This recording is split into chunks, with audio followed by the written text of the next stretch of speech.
In this talk, I'm going to show you how we started with this code base, around 4,000 lines of code, and we reduced it by more than half using Makina. First, I will introduce you to some context. Makina works in the context of property-based testing. Property-based testing, as the BIM community knows, is a great methodology for testing. We have successful great tools like QuickCheck or PropEr, which are great for testing pure functions. And they also have some mechanisms to test stateful systems. These mechanisms is what we usually call property-based testing state machines or property-based testing models. A property-based testing model usually works like an oracle. What does this mean? Imagine that we want to test a counter, right? So we initialize some state in our property-based testing model and the real system, the real implementation. We execute commands both in the model and in our implementation. And after we execute each command, we check some post-condition. If we keep continuing the execution, and if after the execution of a command, this post-condition fails, the test is run and the tool will give us some error message. But we have seen some problems with these property-based testing models. Despite they have been proven they are a very effective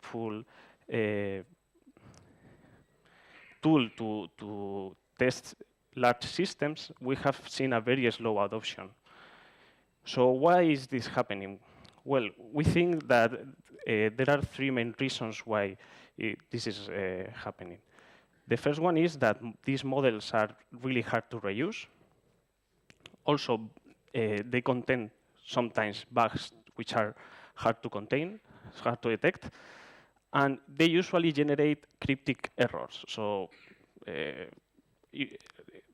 all of these problems make these models really hard to write and to maintain. So here comes our solution. Our solution is Makina, which is a domain-specific language for the Elixir language that translates a higher level model written in this language to a traditional PropEr or QuickCheck model. So how the Makina attacks these problems? Reusability is attacked with modular models. Bugs are attacked with automatic type and spec generation. And the cryptic errors try to be solved by adding runtime checks automatically to our models. So this is the Makina language. And in the Makina declaration, we can introduce some options that we will see during this presentation. And we have some state that contains attributes. Each attribute has a name and an expression which indicates the initial value of each attribute. We also have the commands. Each command contains a declaration with its name and some arguments, and a body. The body is composed by a precondition, a way to generate arguments for executing this command, a way to call the real implementation that we are trying to test, and also a way to update the model after the command execution, and finally some predicate that should be checked after the command execution. So to illustrate how Makina works, we are going to use the Ethereum blockchain. Why Ethereum? Well, because it is a complex system and with a very large API. So we can show how Makina handles this complexity. We're going to write 3 models. A model that checks that blocks are mined correctly, another model that checks access to accounts, and finally, we're going to write a model that checks that transactions between accounts are performed well. So let's begin with our first model, which is mining blocks. The API that we need to test this model is very little. We need a command that mines a new block and some way to retrieve the current block number of the blockchain. So to write this model, we first create an Elixir module, and we import Makina. Then we need to define some state. In this case, we just need an attribute height that will contain an integer storing the current height of the blockchain. We can also define some invariants. In this case, we are going to say that the height is always a positive number. And finally, we can write some commands. As we have previously seen, we should provide a precondition, a way to generate arguments. Block number doesn't have any arguments, so it's the empty list. A way to call the real implementation. In this case, we are using the Ethereum library, which is a framework to interact with the Ethereum blockchain from Elixir. We also need a way to update the model. In this case, we don't have to perform any update after executing this command, so it's the empty list. And finally, the postcondition that we want to check is that the height of the model is equal to the result retrieved by this command. As we can see, there is a lot of boilerplate here, so we can remove some of this implementation as it is the default implementation for a command. So this ends up with something like this. And with the option implemented by, we can redirect the command execution to some module. So it's really nice, the result. Finally, we add the command mine, which just increments the height of the model. So it's time to test our first model, and after executing it, it crashed. Why it crashed? Well, it is telling us that after checking the invariant against the state, after executing the block number command, it doesn't hold. So this is a runtime checked added by Makina during macro expansion, and we are going to fix the model. Basically, what happened here is that we commit a typo and we forget to add the equal sign in the invariant. So we can execute the test again, and this time everything works.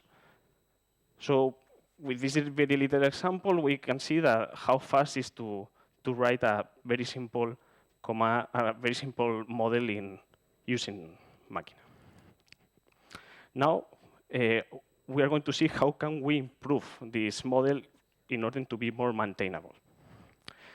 One of the features that Makina brings is type information. So we can add type information on, as we can see here, on state attributes and in command declaration. So we can add the return type and the arguments type.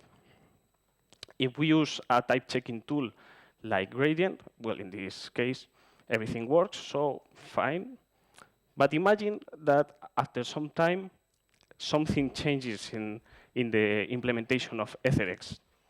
So we can run this type checking tool again, and we can ensure that, well, in this case, that the model is wrong. So we can fix it before executing it, which is really nice to avoid bugs in our models. Also, Makina supports adding documentation. which is nice if you are working with people. And we use the traditional Elixir syntax for that, which is module doc. And what Makina does is it also injects some auto-generated documentation. So if after compilation we consult the model, we can see that it has some information about the commands that it defines, the invariants, and its internal state. Also automatically generates information about the commands defined in the model, and this is a very important feature that also introduce information inside each of the parts of the command. Why is this important? Because it automatically adds which variables can you access in each part of the command. So it makes, when you are starting learning this domain-specific language, it makes it a very, more easier to get running. So now we are going to write our second model, which only needs the command that access to the balance of some account.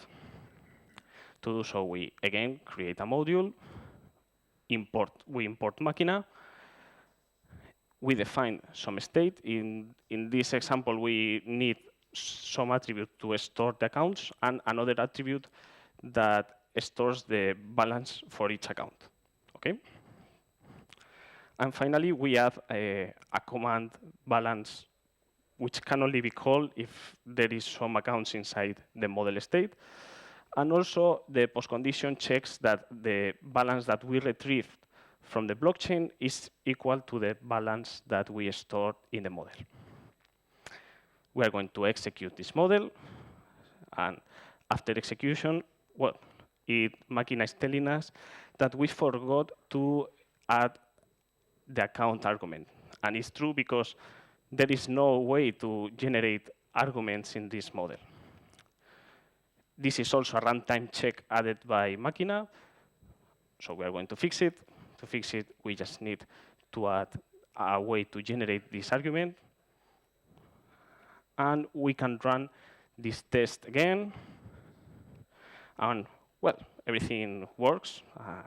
So let's keep on writing our last model. The last model we want to test is that the blockchain is generating transactions correctly. So to test this, we are going to need a bigger API of the blockchain. In this case, we need all the previous commands that we already see in the previous models, plus a way to transfer some money between accounts. As we have, we have seen that we already implemented all these commands.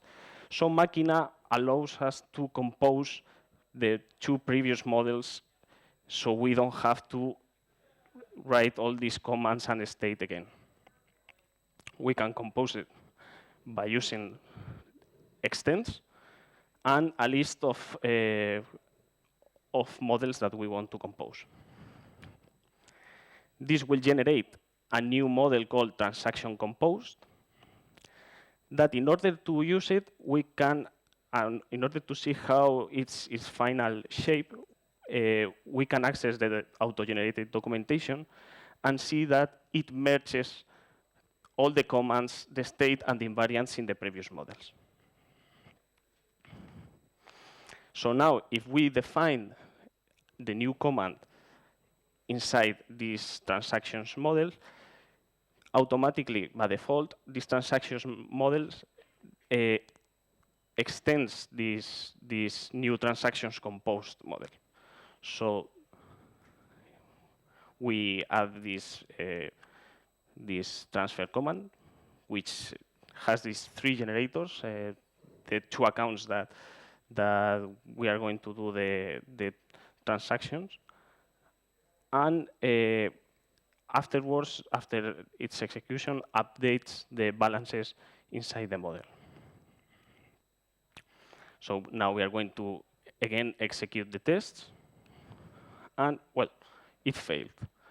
Why it failed? Well, it's telling us that after doing a transfer and getting the block number, the postcondition failed because the height of this of our model is 0, and the block number retrieved by the command was 1. What is going on here? Well, we are running the Ethereum blockchain in testing mode, so it automatically mines new blocks when we do a transaction.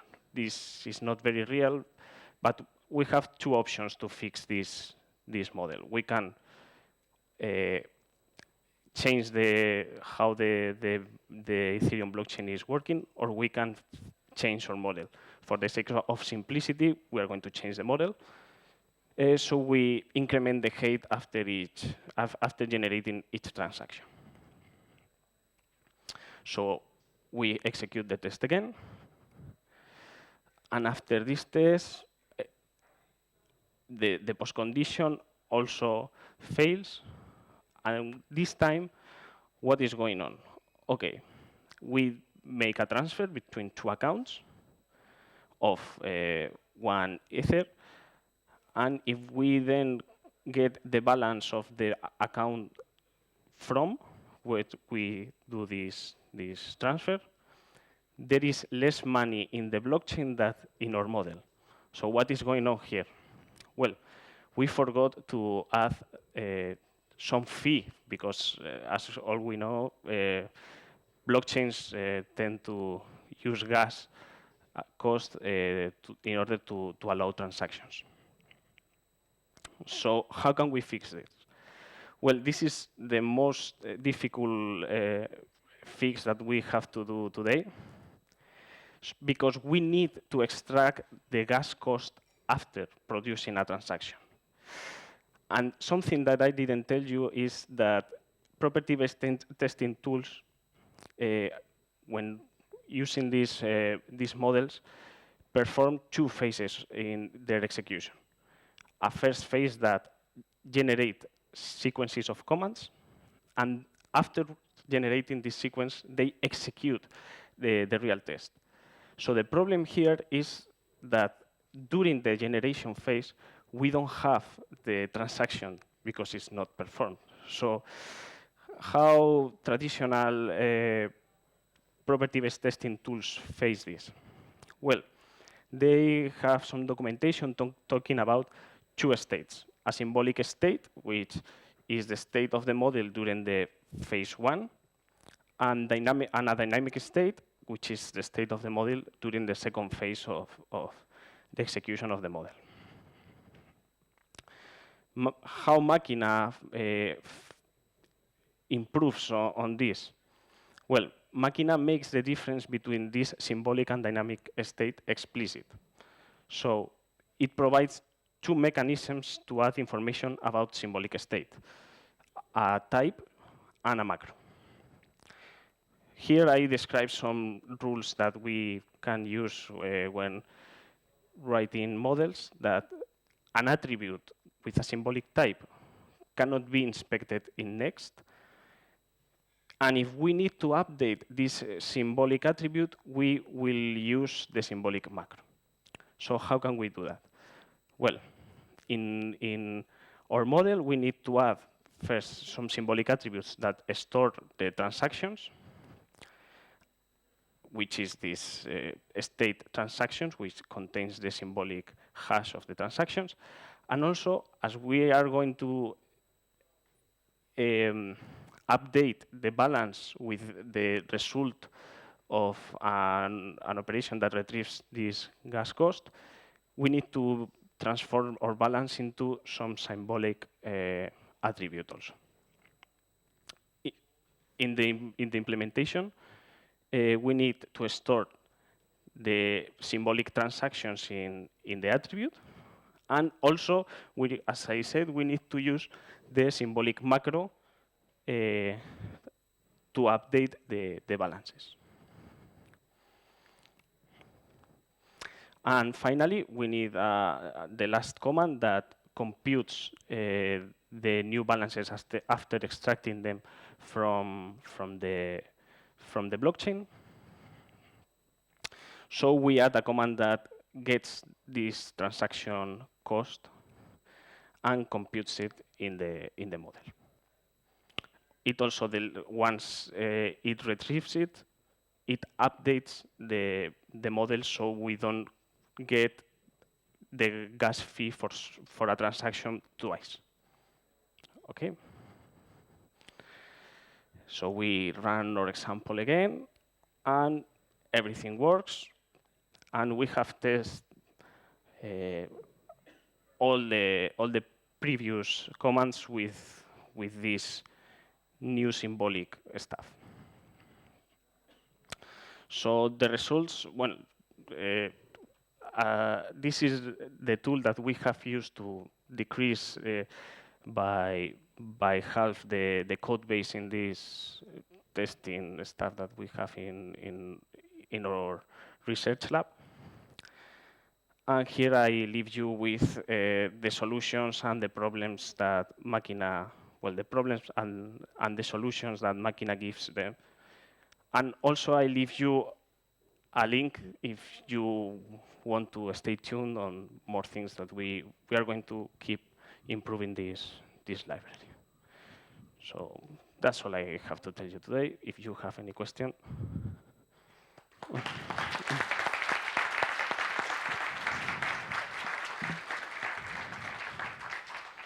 All right, we have questions for, I don't know, maybe 1 or 2 questions, I think, maybe more. I don't know, do we have questions here in the room? People remotely can also ask in the Whova app. Again, always have to remember that. Any questions here? All right, I mean, yes, that's all. Thank you. Thank you, Luis. Thank you all.